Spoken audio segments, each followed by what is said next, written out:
Salam berjumpa kembali di channel Thesis Picture. Kali ini saya ingin menyajikan cerpen, sinopsis film, skenario film pendek, novelet yang bisa menginspirasi Anda semua. Karya saya sendiri, Teguh Santoso. Semoga cerpen-cerpen, novel-novel, sinopsis-sinopsis maupun skenario-skenario film saya bisa menginspirasi kehidupan Anda semua. Selamat menikmati. Sinopsis film Tara Anak Disco, ide cerita Ekono, pengembang cerita saya sendiri Teguh Santoso. Tara adalah nickname dari Toro. Dia anak seorang juragan batik yang berasal dari Kampung Pekajangan, sebuah desa di daerah Pekalongan. Tiap hari, Toro hobinya nyanyi. Dia ingin sekali hijrah ke Jakarta, jadi penyanyi terkenal seperti di TV-TV. Tapi karena Toro anak satu-satunya, keinginan Toro terhalang kehendak Martono, bapaknya, untuk meneruskan usaha batik yang sudah berjalan turun-temurun. Apalagi Toro pernah ketipu Danu, katanya mau diajak rekaman dan mau diorbitkan ke Jakarta, asalkan membayar sekian puluh juta, tapi itu hanya permainan agensi dan event organizer saja. Irama film opening musik For Flashes Scene memperkenalkan tokoh kita Toro dan lingkungannya secara komedikal. Lirik lagu juga menggambarkan di mana nyanyian Toro menggambarkan bahwa hidup dengan musik terasa lebih indah. Di mana Toro dari kecil suka di depan televisi, terobsesi jadi penyanyi. Kadang Toro kecil berkhayal jadi penyanyi terkenal dan banyak penontonnya. Kadang Toro kecil senyum sendiri dan suka dikagetin ibunya yang memahami keinginan anaknya. Toro suka berkaraoke bersama bapaknya, sampai nyanyi duet bersama bapaknya di acara pentas seni 17 Agustusan di kampung. Diakhiri Toro digendong bapaknya dan bilang, "Pak besok gede aku arep dadi penyanyi top yo." Masa remajanya Toro juga membuat grup musik sendiri yang selalu mengisi acara pensi di sekolahnya, memasuki scene musikal. Karyati, salah satu teman perempuan Toro yang masih SMA, juga pernah gagal jadi penyanyi ke Jakarta, pulang-pulang hamil tanpa suami. Ati, gadis pertama yang pernah ditaksir Toro, tapi menolaknya. Karena di kampung, Ati dihina dan dicerca, Menik sebagai temannya memberi sapu tangan padanya. Atik berangkat ke Jakarta lagi tanpa tujuan. Toro iba terhadap Atik, tapi tidak dapat berbuat apa-apa kecuali menolongnya membelikan tiket Argo Bromo ke Jakarta. Karyati tidak bisa membalas apa-apa kecuali memberikan sapu tangannya yang basah penuh air matanya dan memeluk Toro serta mencium pipi Toro sebelum berangkat. Tapi begitu kereta berangkat, Toro terpaku lalu terbayang terus. Kasus Karyati tambah membuat keluarganya semakin ketat melarang Toro terjun ke dunia musik. Tapi Toro tidak pernah berputus asa. Dia ikut festival musik tingkat Jawa Tengah dan menang. Kemudian membuat video klip sendiri dengan handycamnya yang diperlihatkan kepada kedua orang tuanya. Tetap saja bapaknya melarang Toro ke Jakarta. Katanya, "Jangan ikut-ikut mimpi tanpa punya kenalan di dunia musik di Jakarta." Toro merasa orang tuanya tidak mencintainya sebagai anaknya, tapi hanya bisnis batik saja yang diagungkan dalam keluarga, dan anaknya tidak bisa menjadi dirinya sendiri. Toro merasa orang tuanya jahat menghalangi kreativitasnya. Toro membenci bapaknya. Sementara itu, Toro punya teman perempuan yang dekat dan mencintainya. Namanya Menik. Hanya saja, Toro tidak begitu mempedulikan cinta dari perempuan itu. Dalam benaknya hanya musik dan jadi penyanyi sukses di Jakarta. Berkat dukungan Minarti ibunya, Toro harus berangkat ke Jakarta karena mengikuti festival musik nasional. Bapaknya berpesan, "Kalau nanti kali ini kamu gagal, jangan diteruskan, nanti hidupmu sia-sia. Lebih baik kamu terusin usaha batik bapak ini." Toro hanya bisa mengiyakan, yang penting bisa berangkat ke Jakarta. Saat mau berangkat bertepatan dengan ulang tahun Menik. Menik dengan senang hati melihat Toro datang ke rumahnya membawa kado. Tapi saat dibuka isinya hanya cermin. Kata Toro, "Aku gak bisa beli kado kado yang mahal-mahal, soalnya uang sakunya mau aku pakai hidup di Jakarta. Menik tetap senang menerima kado itu dan dia bilang cermin itu akan membuatnya selalu ingat pada Toro dan Menik akan selalu berdoa untuk Toro agar sukses di Jakarta. Bahkan Menik mengutarakan isi hatinya kalau dia mencintai Toro, tapi kereta Argo Bromo segera berangkat. Toro hanya melongo, ternyata Menik benar-benar mencintainya. Padahal Toro sudah lama juga memendam rasa itu, tapi disembunyikannya. Toro bingung, kenapa baru bilang saat dia mau pergi jauh dan lama akan kembali. Di Jakarta, Toro sudah siap tampil, tapi karena ulah grup lain membuat Toro didis. Toro gagal mengikuti festival itu. Grup lain ngerjain Toro, mengatakan bahwa waitress berdasi kupu-kupu yang lagi duduk itu adalah bos atau produser rekaman. Tanpa malu-malu, Toro memperkenalkan diri pada yang dikiranya produser musik yang datang pada acara itu. Toro berusaha memperlihatkan dirinya nyanyi di depan produser palsu itu, tapi dianggap pengunjung dia orang sinting yang pingin pintar merayu-merayu waitress, tapi diketahui. Toro diketahuan orang-orang. Toro merasa gagal di Jakarta. Toro mau menelpon Menik, tapi karena merasa gagal, dia malu. Bahkan ditelepon ibunya juga tidak diangkat. Daripada pulang malu sama kampung halaman dan orang tua, karena terlanjur basah, Toro nekat mengajukan audisi rekaman di beberapa studio musik, tapi tetap saja ditolak. Toro tidak jerah. Dia jual perbekalan yang tidak penting dan berusaha lagi, tapi tetap gagal lagi. Sampai-sampai uang perbekalan Toro menipis untuk menyambung hidupnya di perantauan. Toro menjual baju, bahkan ngamen di berbagai bis kota maupun di berbagai warung-warung makan pinggir jalan. Karena kasihan, Loli, anak ibu kos, sering memperhatikan kalau Toro pulang kos kadang tidak makan. Loli memang naksir sama Toro sejak pertama kali kos di rumah ibunya. Sementara itu keluarga Toro kehilangan jejak kemana dan di mana Toro. Begitu juga Menik yang sudah dituntut keluarganya segera kawin. Menik sudah dilamar Darjo, Pak Lurah baru yang mengaku duda lumutan. Menurut adat desa, gadis bila menolak lamaran laki-laki nanti akan jadi perawan tua. Apalagi Toro tidak ada kabarnya, seperti ditelan bumi. Menik terpaksa menerima lamaran itu dan mengirim SMS kepada Toro kalau dia terpaksa menerima lamaran itu karena Mas Toro tidak ada kabar lagi. Di telepon tidak pernah menerimanya, di SMS tidak pernah membalasnya. Toro sedih menerima SMS Menik, lalu dijualnya handphone Toro untuk modal keliling sesuai idenya Loli.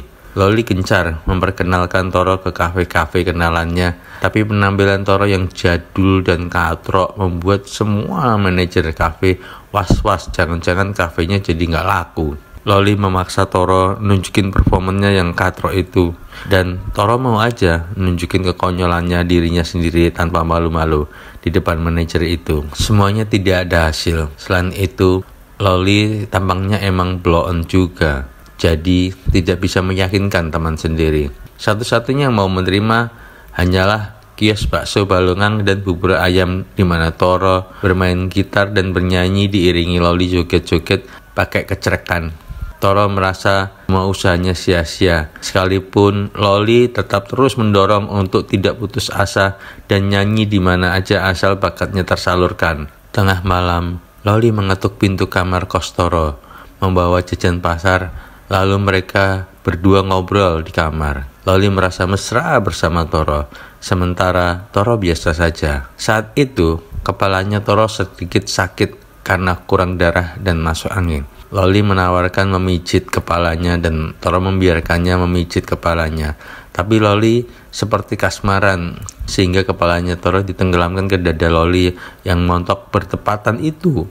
Lela, maminya Loli, masuk ke kamar dan mendamrat Toro habis-habisan dan mengusirnya malam itu juga. Toro pergi dari kos itu hanya membawa gitar dan tas kecil berisi celana dalam dan celana pendek kesukaannya. Toro menggelandang di Jakarta dan bertemu Ciko yang hidup di bus kontainer, seorang DJ yang unik. Ciko menampungnya dan kadang ngamen bersama. Di tempat Ciko, Toro melihat Karyati alias Atik yang berubah nama menjadi Krisanti, mulai dikenal sebagai penyanyi terkenal, dan Toro membayangkan bisa nyanyi duet bersamanya, padahal dia sedang berkaraoke bersama Loli.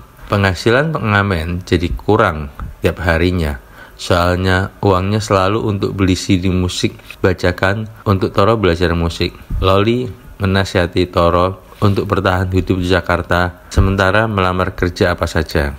Loli tiap hari datang, sementara Toro nggak nyadar kalau selama ini numpang di tempat Chico dan tidak ngasilin apa-apa. Egois saja dengan musiknya sendiri saja. Apalagi melihat di televisi Krisdayanti semakin termasyur, sekalipun digosipin pernah hamil dan diusir dari kampung halamannya, tapi Krisdayanti tidak mengakui kampung halamannya, tapi Krisdayanti mengaku anak sebatang kara yang ikut tantenya di Jakarta. Dan Santi juga mengaku single parent sejak suaminya meninggal. Lama-lama Chico kesal dan ingin mengusirnya karena Toro hanya terobsesi musik dan tidak realistis. Loli yang masih suka mendatangi Toro juga ditaksir Chico, tapi Loli benci sama Chico yang suka mengusilinya. Waktu Chico mabuk dan memeluk paksa Loli, Toro datang memukulnya. Toro diusir Chico dari tempat itu. Dia tidak punya apa-apa lagi kecuali gitarnya dan Loli yang setia menemaninya. Loli mengingatkan Toro untuk cari kerja dan cari tempat kos lagi. Selain itu, Loli juga mengutarakan perasaannya kalau dia sayang sama Toro. Tapi Toro hanya memegang tangannya dan tidak menjanjikan apa-apa, malah mengajaknya berdisko sambil bernyanyi. Setelah mencari kerja di beberapa tempat, akhirnya diterima menjadi office boy. Ternyata itu perusahaan rekaman. Suatu saat ada rekaman grup-grup indie label. Sang produser kesal tidak menemukan lagu baru dan musik baru yang dikehendakinya. Toro sambil bersih-bersih sambil memperhatikan permainan musik mereka. Toro masih suka berhayal turut rekaman, tapi selalu dikagetkan oleh bosnya untuk tetap bekerja membersihkan meja-meja tempat minuman. Saat break makan siang dan dikira Toro sepi, gak ada siapa-siapa, Toro mengambil gitar elektrik dan memainkannya musik sambil nyanyi lagu ciptaannya sendiri dengan gayanya yang khas. Kebetulan Ninos, sang produser, ketinggalan handphonenya, jadi bisa melihat Toro nyanyi dan dia tertarik. Kemudian memerintahkan manajer studio rekaman untuk memberikan kesempatan pada Toro.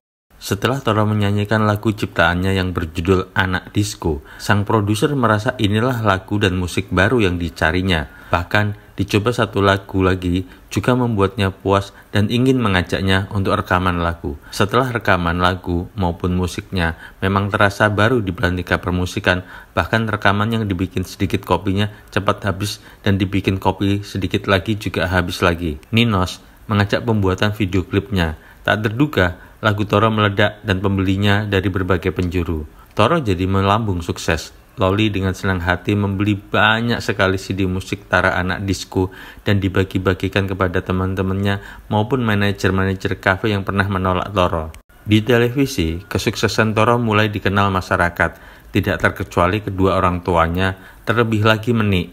Darjo kawin lagi dengan kembang desa yang lain karena ternyata Menik kabur ke Cirebon di hari pernikahannya. Di kios Indomie Menik di Cirebon, Menik melongo melihat Toro diwawancara jadi penyanyi terkenal.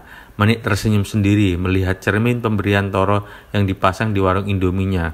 Kata Menik, kesampean juga cita-cita Mas Toro. Tapi namanya sudah berubah menjadi Tara. Begitu juga orang tua Toro senang anaknya terkenal. Tapi mereka kecewa dalam wawancaranya sewaktu Toro tidak mau mengakui kampung halamannya dan tidak mau mengakui orang tuanya. Juga tidak pernah kos di tempat Loli. Dan Toro mengaku kenal dekat sama Krisdayanti karena dulu pernah tinggal di rumah Tante Melon, bibi asuhnya Santi, yang nyekolahin mereka di SMA dulu. Baik Menik, Loli maupun kedua orang tua hancur hatinya. Orang tua Toro mematikan televisinya, sedangkan Menik membiarkan televisi terus menyiarkan ketenaran Toro dan Menik mengambil cermin pemberian Toro. Loli membuka kamar kos Toro yang sekarang kosong dan usang. Pernyataan Tara dalam pers membuat Krisdayanti marah, melabrak Tara, tapi membuat Santi ingat sama Toro yang dulu pernah menolongnya membelikan tiket kereta Argo Bromo ke Jakarta, memeluknya, mencium pipinya, dan dari tangan Toro mengeluarkan sapu tangan pemberiannya. Manajer Tara sebelumnya telah menekan Krisdayanti untuk tidak menghancurkan reputasi mereka berdua, karena kalau sampai Santi tidak dapat memenuhi semua permintaan Tara, maka rahasia Santi akan dibeberkan ke pers. Santi menanyakan apa permintaannya. Manajer Tara bilang rekaman dan tour duet bersama Tara, dan selebihnya untuk menanyakan langsung kepada Tara. Saat Santi di hadapan Tara dengan membawa Bima anaknya, Tara memberikan sapu tangan itu pada anaknya. Melihat anaknya Santi, Tara menawarkan diri jadi bapaknya dan akan menikahi Santi. Saat itu, ada beberapa wartawan memotret dan mengeksposnya ketika Santi tidak punya pilihan untuk bilang tidak. Kata ya, kesanggupannya dianggap kesanggupannya jadi istri Tara. Dan mulailah duet musikal rekaman dan latihan dance untuk video klip hingga tur dipersiapkan. Saat menjelang tur, datanglah Linus, suami jarak jauh Krisanti, mencarinya, akan mengajaknya merit karena dia merasa berdosa meninggalkan kekasihnya itu untuk studi di luar negeri sesuai kehendak orang tuanya yang sudah cukup usur. Saat itu juga datang Menik di studio rekaman, tapi baik Tara maupun Santi tidak mempedulikan dan tidak mengakui Menik. Bahkan mereka bersama anaknya menyenggol cermin pemberian Tara hingga jatuh retak bersamaan sapu tangan dari anaknya. Menik mengambilnya. Cermin yang retak itu dilap pakai sapu tangan dan Menik pun menyanyi dan menari secara musikal kegagalan cinta yang membuat pedih hatinya. Mengetahui Krisanti direbut Tara, Linus tidak bisa diam. Linus berusaha merebutnya kembali sebagai penembusan dosanya. Linus juga menemui Krisanti secara mendadak di suatu tempat dan menuntut dia mau kembali kepadanya. Linus mengutarakannya sudah pernah meminta Santi menunggunya. Tapi Santi diusir paksa oleh orang tua Linus untuk pulang ke kampung setelah keberangkatan Linus ke Jerman. Atas bujukan dan desakan Linus, Krisanti dan anaknya kembali ke keluarga Linus karena papi Linus yang dulu melarangnya stroke dan meninggal. Otomatis Tara kecewa dan merasa dipermalukan. Tara menganjurkan supaya manajernya harus menerima kenyataan permintaan cerai Krisanti karena mau merit dengan Linus suami yang sebenarnya.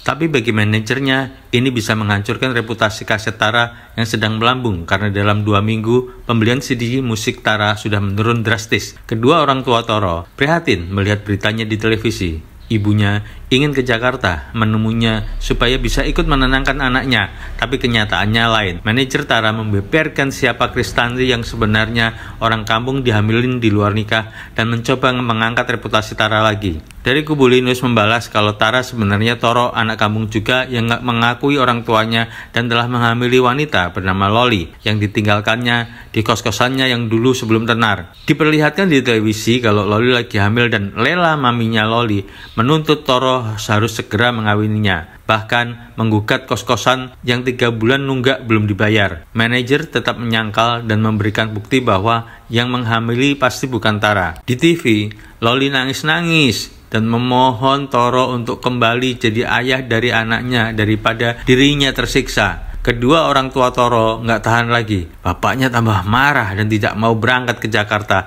karena hanya akan menambah malu. Manajer terus menangkal berita apapun sebagai fitnah dan pencemaran nama baik Tara. Tapi reporter TV justru datangi rumah Toro di kampung, sehingga baik Toro dan kedua orang tuanya jadi tertekan. Di TV, bapaknya Toro masuk acara reality show dan check and recheck mengutuk anaknya karena tidak mau mengakui orang tuanya sendiri. Ibunya Toro terus mendoakan agar anaknya terhindar dari fitnah dan aib apapun. Tara marah terhadap manajernya. Ini semua gara-gara kerakusan manajernya yang bekerjanya hanya bersaing mengejar uang tanpa mempedulikan persoalan manusia. Berita tentang Tara, Loli, Linus, dan Krisanti meramaikan tabloid dan acara reality show TV yang rakus membeberkan dan mengorek kehidupan orang sebagai dagangan. Tara menyatakan seharusnya kerja media harus berhati-hati mengungkap kehidupan pribadi orang, harus merisetnya secara seksama agar tidak sembarangan memperdagangkan kehidupan orang ke publik. Menik menemui Loli dan perlahan berteman dekat untuk mengorek siapa sebenarnya yang menghamilinya. Karena menurut Menik, Toro bukanlah laki seperti itu. Tapi bila Toro memang hilaf melakukan perbuatan nista itu, Menik juga akan membantunya. Sementara itu, Tara juga sulit ditemuin Menik. Sekali waktu, secara tidak sengaja, Menik yang jadi waitress di kafe sedang membuang sampah sebelum beranjak pulang dengan menggendong tasnya. Saat itu, Tara lari ke belakang kafe karena menghindar dari kejaran wartawan dan reporter. Tara berpapasan dengan Menik di belakang kafe saat Menik berhias dengan cermin pemberian Toro dulu. Menik memanggilnya. Awalnya, Tara mau menghindar, tapi setelah Menik mengucapkan, "Ibumu selalu mendoakanmu, Mas," Dia sangat mencintai anaknya yang selama ini hilang. Bapakmu juga menyesal menjumpai kamu di televisi. Mereka semua merindukanmu, Mas. Tara terhenti. Awalnya mengumpat kekesalannya karena tidak ada yang merestui cita-cita Toro sehingga kesuksesannya yang dihadapinya penuh kendala. Meniknya menyadarkan tidak ada dan tidak pernah siapapun yang menghalangimu, Mas. Tapi Mas sendiri yang mengabaikan mereka. Menik menunjukkan cermin pemberiannya dan mengatakan, ini bukti seseorang yang selalu mendoakan dan merindukanmu, sekalipun pemiliknya menyadari tidak akan pernah memperoleh cinta dari selebritis papan atas seperti Tara, tapi tetap tersimpannya sebagai kenangan terindah sekalipun murahan. Tara mengambil dan bercermin di kaca yang sudah retak itu, sementara Menik mengatakan, apa Mas tidak pernah rindu pada ibunya yang lama sekali mengharapkannya kembali? Tara menangis. Aku terbawa mimpi sampai malu untuk kembali. Menik dapat menemukan orang yang menghamili Loli, ternyata Chico. Tara memberikan pernyataan permintaan maaf atas segala kesalahannya dan akan menikahi Menik dan akan memboyong kedua orang tuanya ke Jakarta. Demikian tadi sinopsis film Tara Anak Disco. Terima kasih telah menyimak sinopsis film Tara Anak Disco, ide cerita Ikono, pengembang cerita Teguh Santoso. Cerita ini saya tulis di Pekalongan tanggal 19 Juni 2008. Semoga cerita ini menginspirasi kehidupan Anda dan semoga ini semua bermanfaat. Jangan lupa untuk menyimak juga cerpen-cerpen, skenario-skenario, dan sinopsis-sinopsis karya saya yang ada di channel Thesis Picture ini.